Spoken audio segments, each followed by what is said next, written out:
Hello, you're here live with Princess Gollum, and here we have today Bruce and Glenn. Hi, Bruce and Glenn. Hi, Princess Gollum. How are you? We're good. We can't You look complain. amazing. It's Monday. We're happy. We're ready to take on the week and do some great things.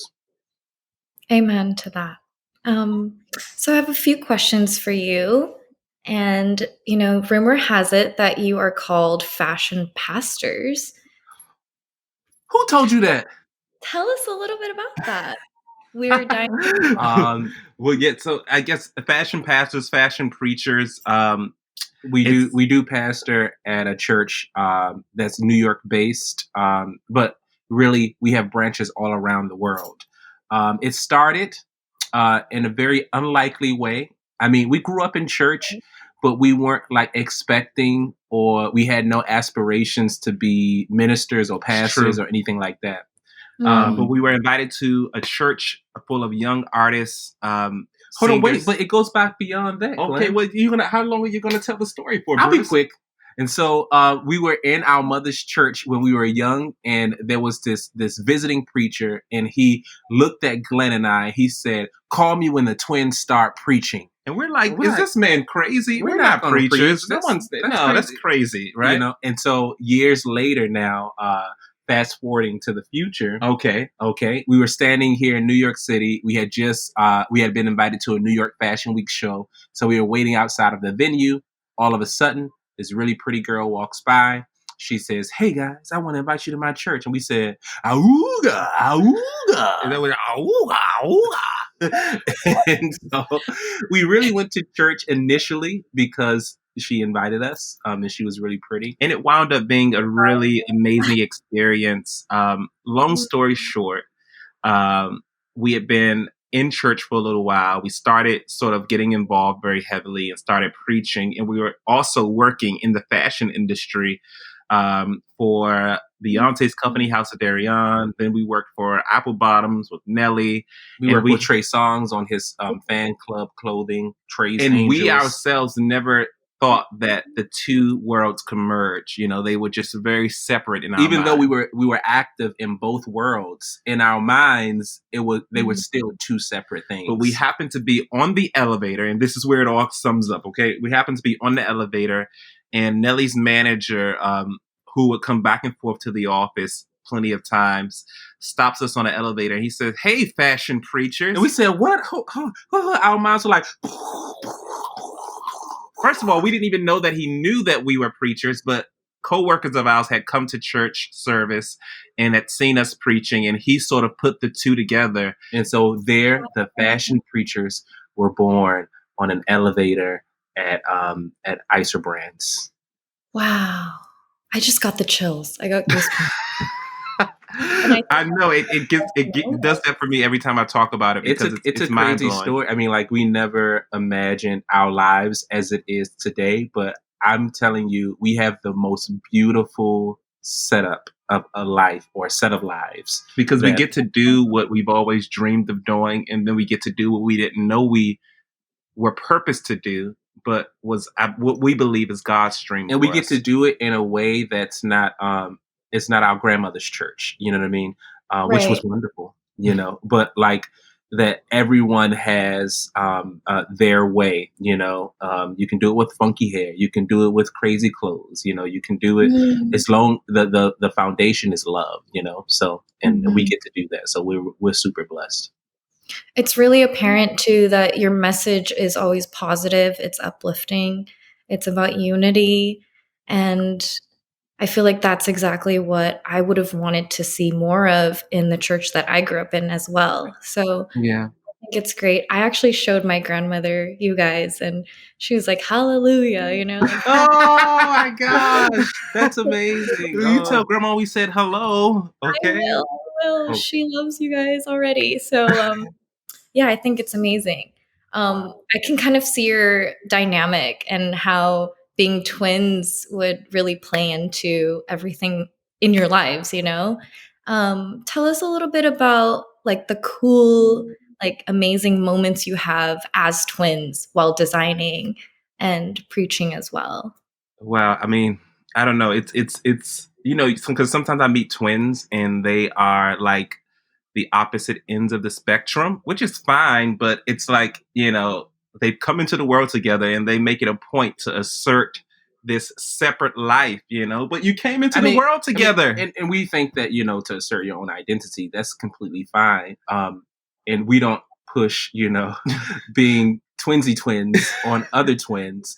But oftentimes a lot of people say, why don't you guys go somewhere different? Why don't you guys do something separate? Do you have separate? to do everything the same? And we're like, mind your business, I mean, I get it. But at the same time, like, what we've been given, I think really works for our purpose in life. Our twinship, if you would, our twinhood, our twinicity is really a gift because we have our own built-in best friends, right? And we're able to bounce things off of each other and really act as a yin and a yang, what he doesn't have, I have, and vice versa. And we're able to sort of put it together like this. Right, like that. Yeah. And it works. It works really nicely. Like in college, he studied fashion merchandising and business marketing, and I studied fashion design. So when we graduated, we didn't graduate actually. When we left school on an internship. So we got hired for a design job. And so I had studied like the Adobe suite. So I knew how to do Photoshop and Illustrator, all those great things. And he didn't know how to do it at all. But we were both hired for the same sort of job, designing different categories. So he designed dresses and tops. I designed non-denim woven bottoms.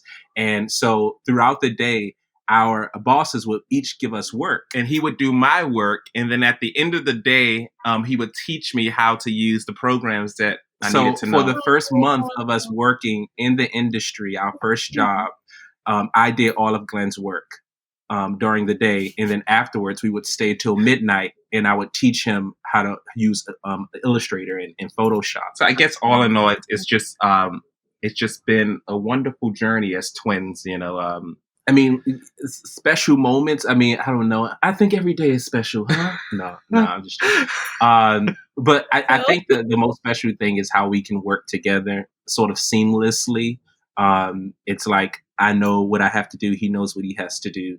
And we just get it done. And we keep each other on track. We really are each other's keeper. Accountability is really important too. The first time that we preached together was a complete disaster to us. I mean, other people was like, "Oh, it was pretty good," but we after we did it, we vowed that we would never do it again until we did it again, and then the next time we did it again, there was something there, and we were like, "Oh my gosh, we have to do this all the time." This is kind of like our thing, and we also preach separately now too, but we preach together on special occasions. Interesting. So have you ever spent time separate, in different cities, or have you have? So you've had that time. A total of 1 week. Okay. Right. And it was because we were traveling for work. We were in Asia.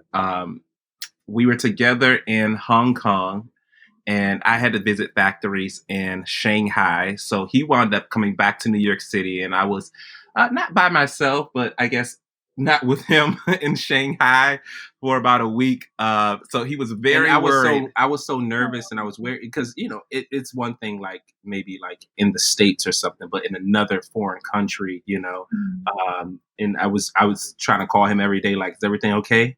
Nothing's going wrong, right? So are you did you make it to the factory okay? You made it back home okay? So that's like the longest that we've spent apart. And other than that, it's been like weekends or something where maybe I've gone to visit someone or he's gone to visit someone. Wow, that's amazing. How special. Truly a gift. So what were your inspirations behind your IMVU collection? Okay, so it's kind of crazy. I know everything's a little bit of a long story, but we'll make it short, right? So I had been telling Glenn, I said, I want to design a clothing collection. And at this point, we were only designing accessories, handbags. So he's a little bit more sensible than I am and logical and planning. And I'm like, no, flowers and rainbows, we can do this. And he's like, no, look at the account. This is how much money we have. This is how it's got to get We're done. only developing handbags. We're not putting any. We have some momentum going with the handbag. And he was like, I want to design a collection anyway. And so I started designing a collection by myself, like just sketching. We wound up during the quarantine applying for a grant. We at the time did not know that the grant was specifically for clothing. We thought that we could use the money toward our handbags, but it was with a company that's developing sustainable ready to wear. And we wound up getting the grant, and we designed this very cool print-based collection, like what we have on. And the rest is sort of history. And so that is sort of an extension of the IMVU collection, or the IMVU collection is an extension of that collection. And then some of the pieces in the IMVU collection were never made. They were kind of like fantasy pieces that I had designed before knowing the restrictions of our production. So what was our inspiration for that collection? You asking me? Or? He said, yeah. I don't know. What was it? I don't know. Oh, I don't know. This is what Princess Gollum has asked us. Oh, okay. You just told her a whole story of how he got there, but you didn't tell her the inspiration. I don't know. Sometimes we make so as far as inspiration goes, it could be a painting. It could be I think picture. Actually, with that collection, we started with this really cool 80s windbreaker jacket. Remember? Yes. And then that sort of kind of spurred everything, that you see as far as the collection is concerned. So we wanted to kind of create that idea and that silhouette, but with like softer, more current materials. So we were thinking that we print it on and piece together silk, like a silk twill. So it will be lightweight and it'll be sort of drapey. And still lux, but have a very sporty, nod to vintage, not too vintage, sort of feeling. So it did start from that, and we knew we wanted it to be logo heavy as well, because we. Oh, God bless you! God bless you! Thank you. Because we had gone through this phase where we weren't putting our name on anything that we were doing because we're new designers. Who wants to wear BruceGlen? Nobody knows who BruceGlen is, right? And then all of a sudden, out of nowhere, we just really felt that our name had to be everywhere on everything, wherever it was. And so we decided very strongly that that's what we do, and we did it. We did it with the bags. We were afraid. We were so scared. We were like, "Oh my gosh, who's going to buy this stuff?" We did it with the handbags. We put our name and logo on everything, right? And it's all sparkly. Oh my God. Right. And then so we kind of carried that over to the clothing. And this is a dust bag here. Oh, that holds one of our new bags. So this is our dust bag that the bags come in. What's in there? Oh, it's birthing. It's birthing a little bag baby. A baby bag. It's not a baby bag. So cute. It's a little cute. I love the usage of colors in all your prints. It's very optimistic and it makes people happy. Thank you. Yes, that's our goal. I mean, it's designed with joy in mind. That's what people say. So we're really happy. We set out to make a collection, okay? Now, and I felt we felt to say this and to do this, but also I felt a little stupid sometimes saying it to people. Like, we just want to make people happy with our clothes. You know what I mean? Like, it sounds like, like, huh? Like, what world are you living in, Bruce and Glenn? Clothes, just fashion doesn't matter. You know what I mean? But fashion is our passion, and we also really like to make people laugh. We like to make them smile. And the thing that like really, really blessed us and like really made us happy was that when we would wear our logo print, when I'd wear this, when I'd wear my face mask, people would actually say, "That makes me so happy," like all the time. And we were like, "Oh, it's working! It really happened!" And so that is really our goal with every collection. We had some really cool stuff coming down the pipeline. That still follow the same vein, but it's evolving, That's so beautiful. I think as humans, we complicate the world. And as I get older and become more experienced, all those like cheesy signs that people have in their homes, like live, love, laugh, are real. Those are real things that mean happiness, you know? Yes, So it's so I true. really love that message. And going back to what you said about how in your collection, a lot of the pieces are more fantasy, things that haven't been made yet. How do you see like fashion and technology kind of working together to create these kinds of concepts, you know, from whereas I feel like mostly you'll figure out your limitations first, then design to Mm-hmm. those limitations. But Mm-hmm. going beyond that and kind of just letting your imagination run, then figuring out how to make something if you want to, you know. How do you think that you would incorporate that more with BruceGlen in the future? Well, this experience designing a collection with IMVU has certainly opened up our minds to It the really has. possibilities. I mean, our mind has been blown, right? When we got the notice of this opportunity, we still didn't fully understand the breadth of it, you know, until we started having conversations with Lindsay and really understanding exactly what the platform was and then all the things recording we the could do. fashion show with Alan. I mean, I'm we were like, okay, so now we're literally in Tokyo. You know what I mean? And we're literally having a runway show in Tokyo, and we're not there. You know, and we our models started out in heaven. They slid. They're sliding down. Oh, maybe we're giving too much away. I don't know. You Oh can't say that. no! We're gonna have to God, edit no, that out. please, no, no, They're no. sliding down from heaven, a rainbow slide in 2 different cities around the world. You know, and I think that you know, like with quarantine and the emphasis on sort of virtual communication and virtual loving, It's so important, you know. It's virtual so important presentation. to for fashion to sort of trickle and to spill into this digital world, and not even trickle or spill. I think it's fully there. We're just now sort of getting We are, yeah, getting the width of it, you know. but I think that that's going to continue to expand. The virtual presentations, and then because of the virtual presentations, I think that people will have a lot more fun, and it's going to go back to creativity and like really the fantasy part of fashion. You know, where Yeah, people are not so consumer driven. You know, because I think even for us, like we have to like especially having worked in the fashion industry for 14 years, we have to constantly snap ourselves in and out of certain mindsets. Right. And especially So, selling to major retailers, you know, we're always thinking, okay, what are they going to buy? You what know? sells? It'd be fun to develop this, but do we need to spend the extra money to develop this particular thing if we know it's just going to be a pretty statement piece and not something that's going to produce, you know, a large order? Because then you have to pay for the pattern cost, then you have to pay for the muslin, and then you have to pay for the first sample. And the digital world takes all of that out of the picture, and you can just have fun, you know, which is what we're really excited about.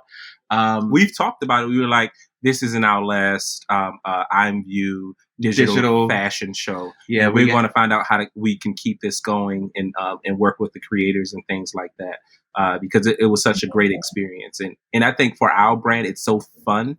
It's cartoon, it's colorful. It's not cartoon, it's digital, I guess, but it's colorful and I think it really speaks. It's animated, and it really speaks to our brand.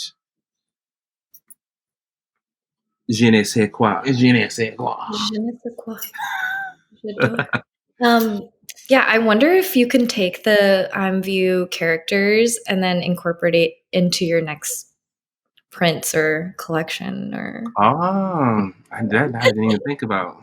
Okay. So Yeah. we might have to give you some royalties printed for that one. Okay. But yeah, okay. Well, do you have any other last words for your audience? Any before we get off?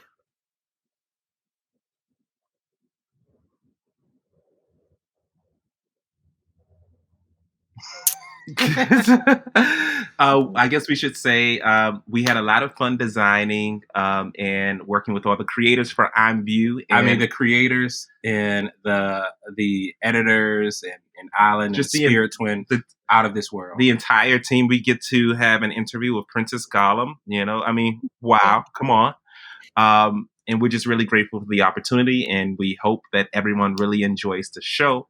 And I guess we should give them, I guess, our mantra, and what has been successful and worked for us. And we believe that, as the fashion preachers, that if you put God first, he'll do everything that you could ever dream, want, or desire. I put you first, second, and third. You're my everything, my everything. I put you first, it's what you deserve. You gave everything, everything. I put you first. Put you first. Thank you so much for watching, and I hope you enjoy the show. This was Bruce and Glenn, and we're locking off.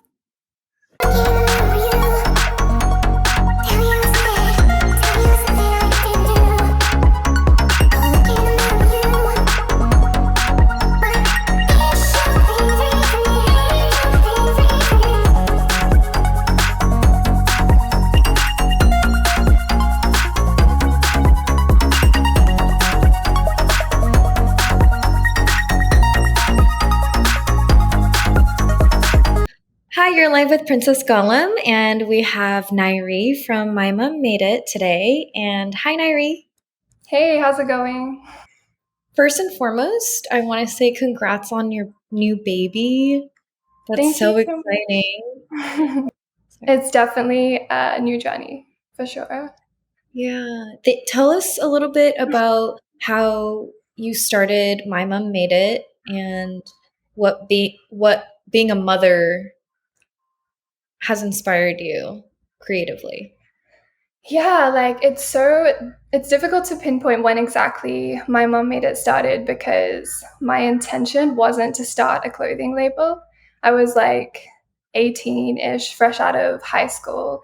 And at the time, thrifting was like a huge trend. And I was like rummaging through thrift stores and I saw this print on a bed sheet it was, and I was like, I'm just gonna take this home and sort of try and make a dress out of it. I've never sewn a dress in my life at that point, but I thought it would be a good idea. So I don't know, I just went home and intuitively like cut out this fabric and sewed together this dress that looked semi okay.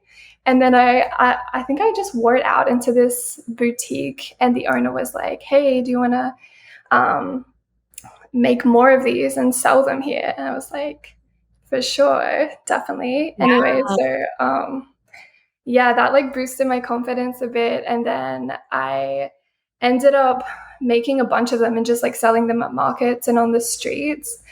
And yeah, that was like sort of the beginning. And yeah, you know how it's kind of awkward when people start asking you how you or they ask you where you got something from and you had to tell them like, oh, I made it myself, and have this whole conversation and sound kind of for yourself. So I was like, I'm gonna call the label My Mom Made It, so when people ask me where I got it from, I can just say, oh, my mom made it. It would just sort of be like a joke to myself, which was I don't know how the name sort of begun, but yeah, that was like the beginning of the name. But as opposed to creating a brand and furthering that, there was a website at the time that I was like really addicted to. I don't know if you remember it. It was called Polyvore. I'm aware of it, yeah. But yeah.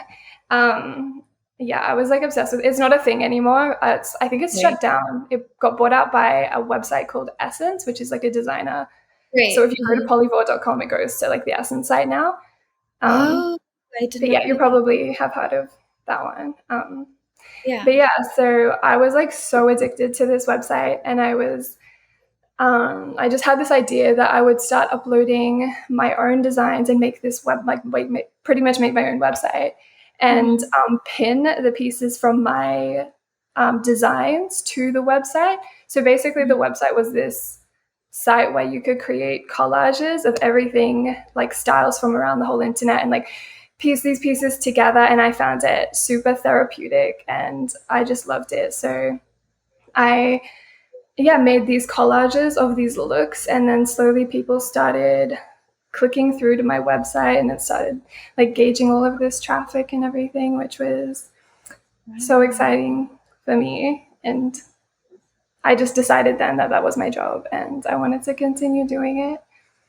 Oh, wow. That's a beautiful story. Thank you for sharing. I love when things happen just organically. You know, I think that's kind of the best way to ever start a thing.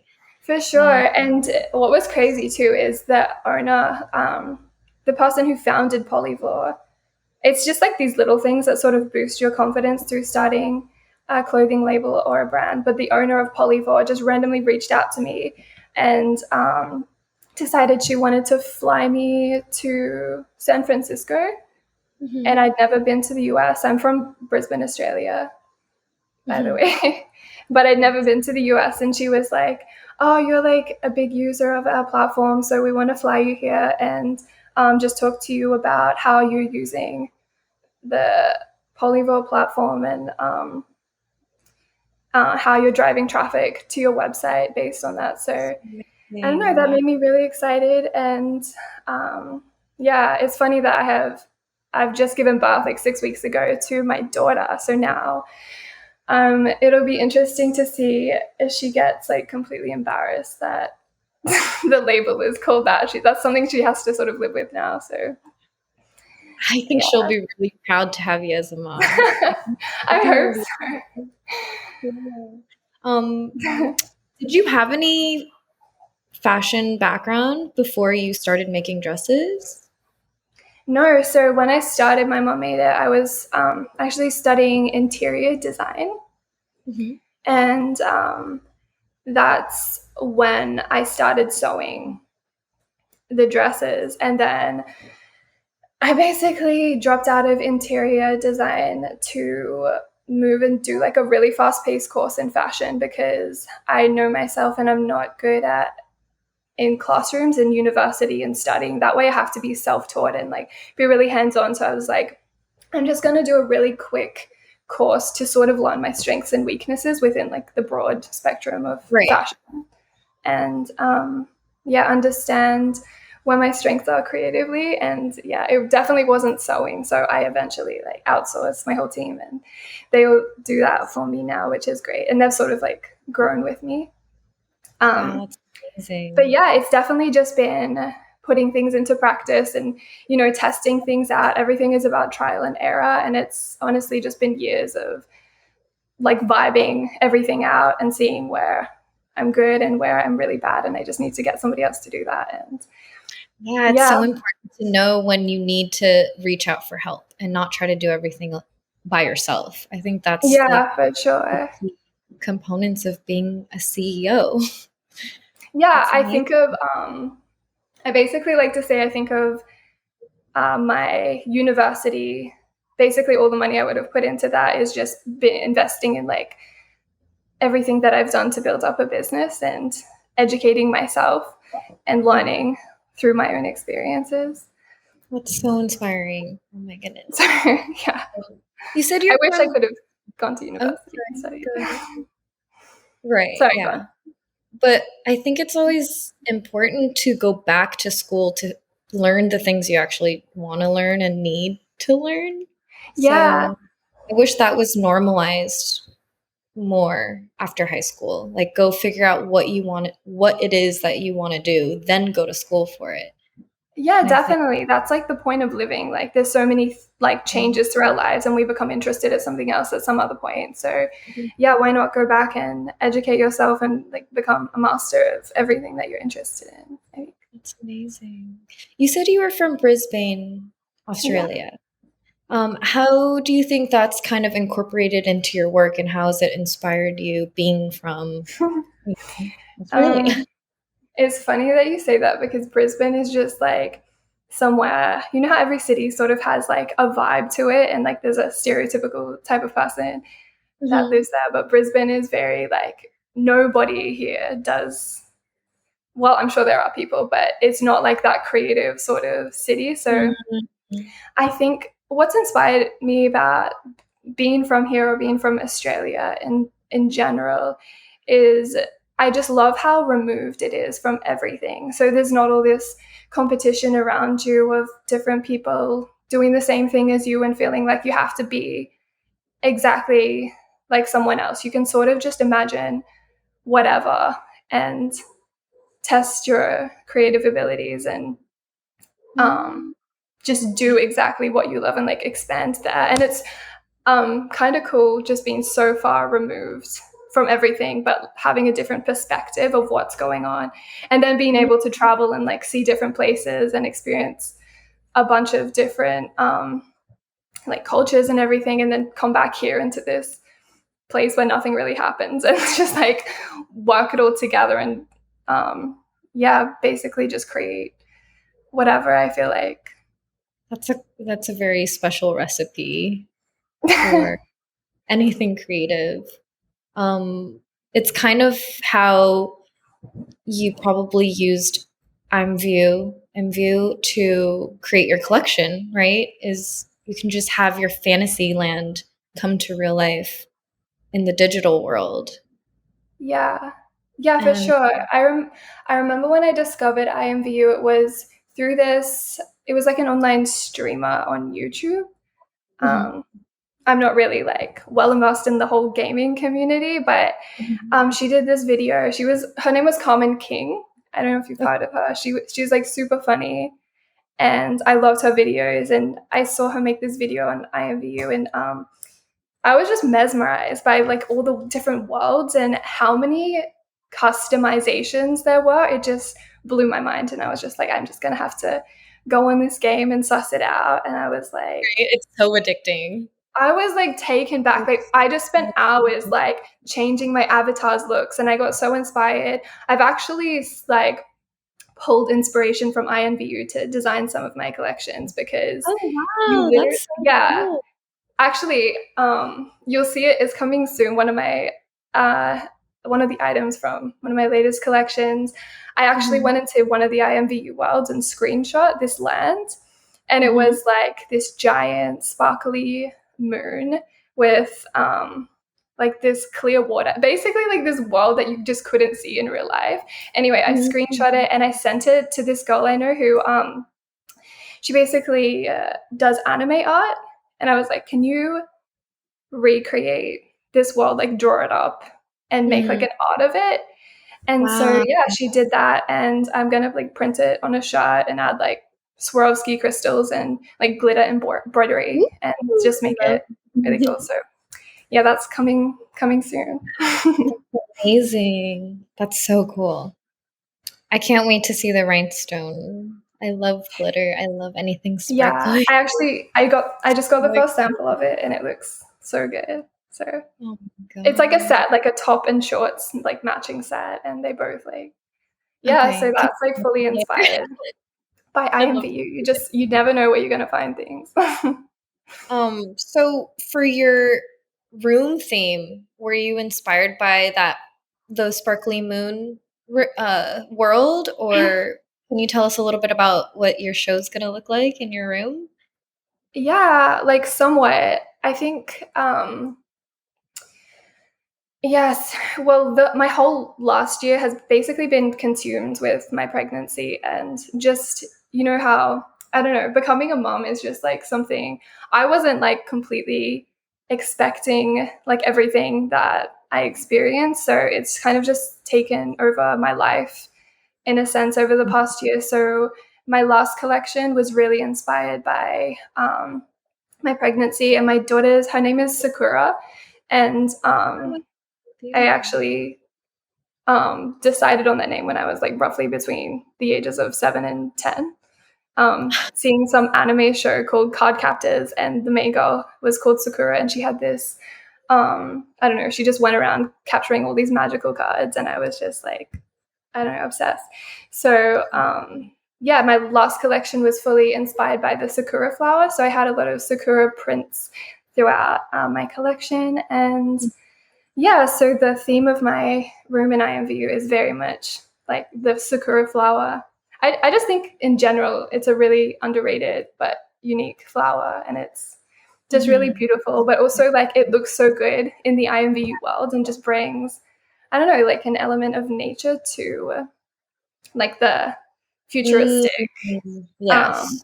like pixel worlds, but it's just so cool like putting that in and like having that contrast. And I don't know, in general, I just love nature, and it just is very necessary in my life to bring me like a lot of peace. And I don't know, like it's how I meditate and how I get inspired about things. So bringing that into this room and incorporating the sakura flower and just having like this futuristic garden, and that's cool. basically just consumes my life for the last year. So I just wanted to like mark that point in time, I guess. Do you have sakura flowers in Australia at all? No. No, I don't think I've ever even seen one in real life. They're beautiful. Really? Just off off. I definitely need to get one. Yeah, you should somehow. Fine, by the way. I'm so curious. What's that? Sorry. What's your sign? Your astrology sign? I'm an Aquarius. Oh my! I knew it. I'm an Aquarius. I was like, I know she's. Are you an Aquarius? Yeah. You can just like pinpoint. I think like how you dress. I was like, you have to be like Aquarius or Pisces or something. Yeah, I'm a double Aquarius actually. Oh, for real? I'm Aquarius Gemini. So close. I love. Wow, air signs. Okay, so I guess this is kind of a hard question, but how do you see the future of like the virtual world, kind of going from here? Like with fashion, I think it's going to be, honestly, it's going to be so sick. I think it just it's going to allow everyone to sort of have ultimate creative expression, and there'll be like no spend limit on how we can dress, and we can have all of these outfits. That's how I see it anyway. Like we can basically, because pretty much people now are becoming their own avatars of themselves via social media and